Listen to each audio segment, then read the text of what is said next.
Russia has faced a lot of backlash and economic sanctions since the start of the Ukraine war. The impact of this war goes beyond the battleground. It's affecting politics, money matters, and safety globally. One key aspect of this big issue is the interesting relationship between China and Russia. These two countries are often thought to be close allies, mainly because they both disagree with how Western countries do things. However, if we look closer, especially during the Ukraine war, the relationship is actually quite complicated. Russia believed that its partnership with China had no limits, but soon after China made it clear that there were indeed limits to their relationship. With only Iran and North Korea as close allies, Russia really needs China's support to succeed in the Ukraine war. However, China seems to have different plans. It looks like China would prefer Russia to lose the war, and the bigger the defeat, the better. As the Ukraine conflict continues for over a year and a half, Russia's finding itself in a difficult spot. At first, sanctions didn't really hurt Russia's economy because it was making a lot of money from selling energy. Countries in the West were buying a lot of Russian energy to prepare for future sanctions. But now the situation has changed. Western countries have set price limits on Russian energy, which is cutting into Russia's government money. These limits allow Russia to keep selling oil and gas to avoid a global energy crisis, but they don't let Russia make much profit from it. In effect, Russia's main way of making money is just breaking even. It's taxing all income based on the global price, not its own, which means it's eating into its own energy industry to keep funding the expensive war in Ukraine. Things got even tougher for Russia when it started selling oil to India to make up for its lost business in the West. The Indian government demanded that all sales be made in Indian rupees instead of Russian rubles. This has left Russia with a lot of Indian rupees, which are not very useful internationally, since most countries trade in dollars or euros. Russia also doesn't need much of what India exports, so it can't use those rupees to buy Indian goods that it might need. This means Russia is stuck with a growing pile of rupees that are almost worthless to them, unless the rupee suddenly becomes a major global currency. On top of money problems, Russia's also struggling with a severe shortage of important parts for making advanced weapons. Because of sanctions on selling semiconductors to Russia, its military is having to use chips from common items like dishwashers, and it's being forced to buy drones from countries like Iran under deals that are more beneficial to Iran. After the invasion of Ukraine, it became clear that although Russia exports a lot of weapons, it really depends on advanced parts from all over the world to make these sophisticated weapons. Without these parts, Russia's defense industry can only make a few advanced weapons systems each month, like an estimated 20 tanks per month, and even those might not be very modern. China has stepped in to help Russia with some of its current challenges. China has increased its purchase of Russian energy because of Western sanctions and allows Russia to use Chinese financial systems to carry out some transactions, avoiding Western restrictions. Also, the Americans have reported that Chinese defense companies are supplying important equipment to Russia for the war. There was a big worry that China might fully support Russia just like the West supports Ukraine. People were concerned that China might start sending tanks, artillery, and especially missiles to Russia, which would boost Russia's ability to keep fighting. Ukraine, despite its victories, is still less equipped and has fewer soldiers compared to Russia's much larger military. Russia also has a lot of Cold War equipment that's still somewhat useful in battle, but these supplies are running low, and China was seen as possibly key in filling Russia's shortages. However, so far there's no evidence of heavy equipment being moved from China to Russia, even though Russia's President Vladimir Putin has likely asked China's Xi Jinping for such help during the meetings. We have evidence that the Chinese government is helping Russia get around sanctions. They're sending a lot of dual-use hardware like drones and computer chips to support Russia's defense industry. Chinese state-owned defense companies have provided everything from spare parts for combat jets to navigation equipment. Between March and July 2023, Chinese companies sold over $12 million in drones and drone parts to Russia. The Chinese claim they're not selling any weapons to Russia, which seems true so far. However, they say that any dual-use items going to Russia are above board, which isn't accurate. It took US intelligence and third-party researchers to start uncovering the extent of what China's supplying to Russia. But it's not just potential military parts that China's sending. China has become the largest importer of Russian oil, overtaking India in March of 2023. While Russia hasn't fully replaced what it lost in sales to the West, China is now importing twice as much liquefied petroleum gas as it did in 2021. And crude oil imports are around 1.65 million barrels a day.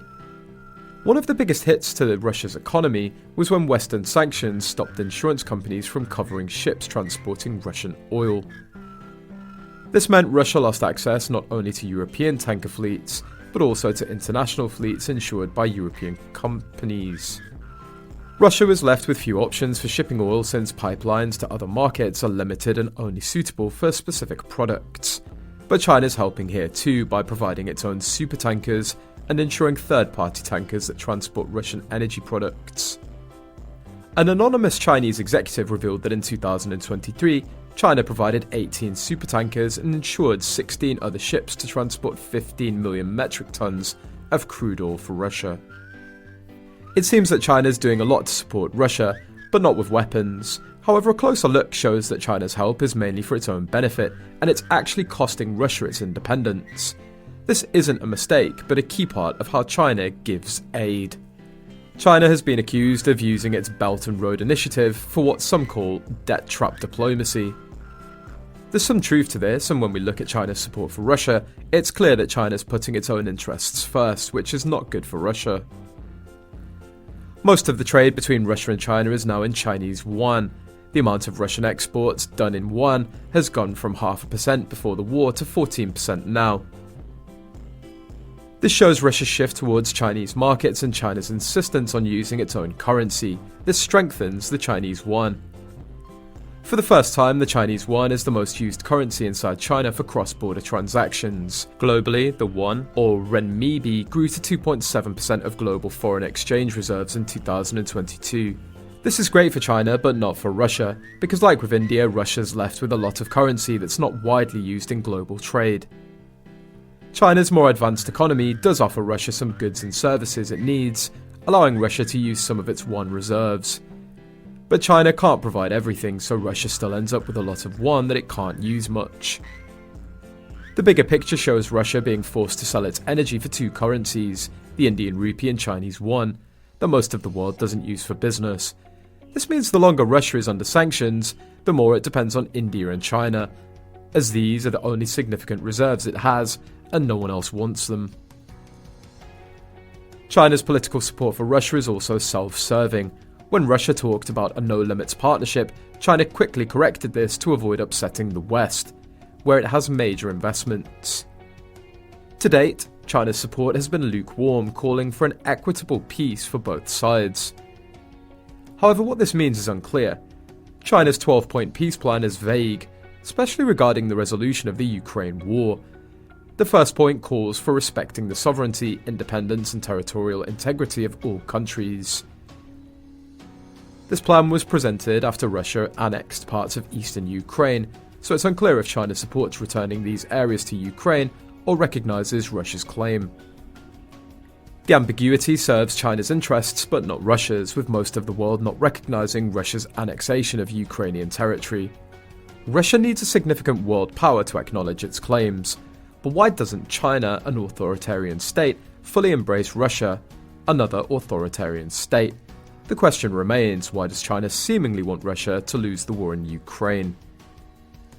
China's ultimate aim is to surpass the United States as the leading global superpower, and to achieve this it needs resources and influence. Russia, with its vast resources, is crucial for China's plans. The relationship between the two has fluctuated from a close friendship during the early Cold War to mutual suspicion and border conflicts later on. After the Soviet Union collapsed, Russia was still dominant, but China, the once junior partner, has now outspaced Russia economically, politically, and even militarily. The only area where Russia still surpasses China is in its nuclear arsenal. But with Russia's military weaknesses exposed in Ukraine, there are doubts about the effectiveness of this arsenal. China's also working to reduce this gap with significant investments in nuclear weapons. China hasn't forgotten its past as a subordinate to the Soviet Union and the territories it lost to the Russian Empire in 1858 under unfair treaties. These areas, now part of Russian Manchuria, include Amur Oblast and the southern half of Khabov Krai. These regions are not just important for national pride, but are also rich in energy resources and crucially water. With China facing drought and water shortages, these resources are more valuable than ever. But China's ambitions extend beyond Russian Manchuria. The Russian Far East, RFE, is rich in energy and other resources that are largely untapped, and they are what China craves.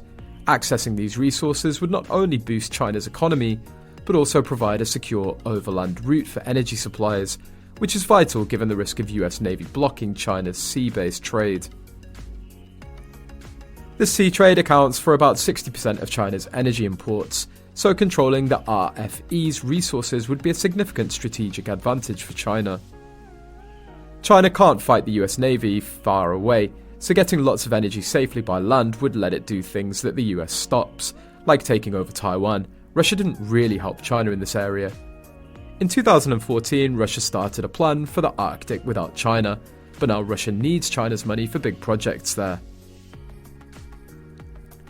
In Moscow, people are worried China's spending more money in Russia's Far East than the Russian government.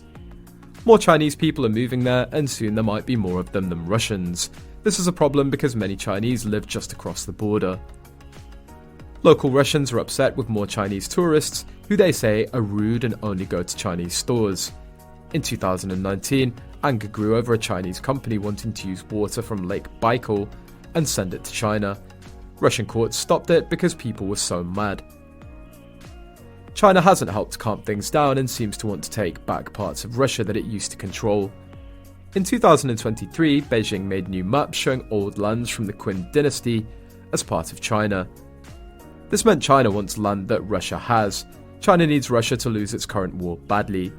Russia won't let a growing number of Chinese people in its Far East region take over. This is like Russia's reason for invading Ukraine, to protect Russian speakers there. In a few years, China could use the same reason to try to take over this Russian region, where more Chinese people and money are now. China could probably win a war against Russia, but Russia wouldn't give up this land easily and might even use nuclear weapons. If Russia loses badly in Ukraine, it would be chaotic, and China could use this chance to take over the Russian region. In the end, Russia losing its land to China would be a big change, especially since the US Navy has been controlling Chinese trade to stop such moves. That brings us to the end of today's video. Don't forget to like, share and subscribe to our channel for more insightful videos.